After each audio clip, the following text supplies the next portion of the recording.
दोस्तों, अगर बच्चों की बात करी जाए और छोटे बच्चों की बात की जाए तो वो सबसे ज्यादा महफूज कहाँ है, सबसे ज्यादा सुरक्षित कहाँ है? तो आपका एक ही जवाब होगा कि वो सबसे ज्यादा महफूज है अपने घर में, यानी कि अपने माता पिता के साथ। लेकिन क्या हो वही माता पिता उनके साथ कुछ दरिंदगी करें और उनको मौत के घाट उतार दे। आज एक ऐसी कहानी आप लोग के लिए लेकर आया हूं जो आपके रूह कपा देगी, आपके रोंगटे खड़े कर देगी। क्या है मामला, क्या है पूरी कहानी, ये विस्तार से बताता हूं। जुर्म कभी छुपता नहीं, अपराधी कभी बचता नहीं। मैं हूं आपका होस्ट युवराज सिंह और आप देख रहे हैं मेरा यूट्यूब चैनल क्राइम डे। दोस्तों, आशा करता हूं आप लोग स्वस्थ होंगे, मस्त होंगे और अपनी लाइफ को एंजॉय करें। दोस्तों, कहानी है 13 मार्च की और 7 साल की बच्ची है। गाजियाबाद के लोनी थाना क्षेत्र का मामला है। होता कुछ यूं है, एक व्यक्ति है जो करीब 55 के करीब है और वो जाता है थाने और शिकायत दर्ज कराता है कि मेरी 7 साल की बच्ची है जिसकी मौत हो गई है। और मौत का कारण है कि मेरे पड़ोस में रहने वाली मेरी पड़ोसन, जिसने कढ़ी उनके घर पे बनी थी, कढ़ी आम भाषा में कढ़ी बोलते हैं, कढ़ी चावल हम लोग को बहुत पसंद होते हैं। कढ़ी बनी थी और उसने वो कढ़ी मेरी बेटी को खाने के लिए दी। मैंने भी खाई, जिससे मेरी 7 साल की बेटी की मौत हो गई और मैं भी बीमार हो गया। तो उसने ये एफआईआर उस पड़ोसन महिला के खिलाफ कराई।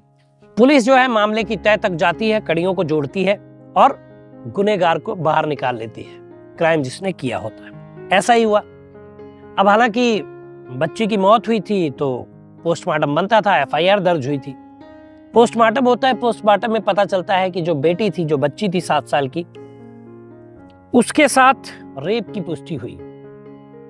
अब पुलिस घबरा जाती है कि 7 साल की बच्ची की रेप की घटना अगर हुई है और पिता ये बताने आया है कि उसकी पड़ोसी की कढ़ी खाने से इसकी मौत हुई है, तो मामला कुछ पेचीदा है। कि अगर 7 साल की बेटी का बच्ची का रेप हुआ तो उसका जो बाप है वो यही बताएगा ना कि उसका रेप हुआ है, फलाने बंदे ने रेप किया या कुछ किया। लेकिन ये ऐसा नहीं बता रहा, ये बता रहा है कि पड़ोसन की कढ़ी खाने से बेटी की मौत हुई है।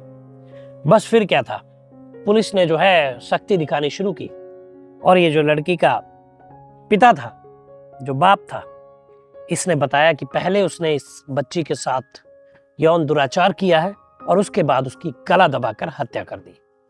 ये सारी मामले की जानकारी दी अजय कुमार एसीपी अंकुर विहार ने। अंकुर विहार के वो एरिया के एसीपी हैं अजय कुमार सिंह।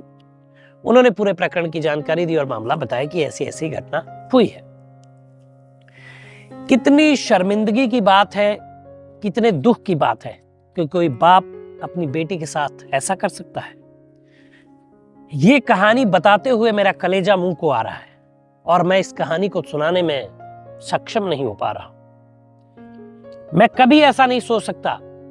आम दरिंदे, भूखे भेड़िए तो आप जानते हैं कि दुनिया में कितने घूमते हैं, जो छोटी बच्चियों को रेप का माध्यम बनाते हैं, रेप करते हैं और उनको मौत के घाट उतारते हैं बड़े ही अजीबोगरीब तरीकों से, बहुत घिनौने कार्य करते हैं। लेकिन एक बाप जिसकी बेटी का प्यार बाप से सबसे ज्यादा होता है, एक बेटी अपने पिता से सबसे ज्यादा क्लोज मानी जाती है, हर जगह आपने सुना हो। लेकिन वो ऐसा कैसे कर सकता है, ये एक सोचने वाली बात। लेकिन इस घटना ने सबको झकझोर कर रख दिया है और ये घटना जो है बहुत चर्चा का विषय है।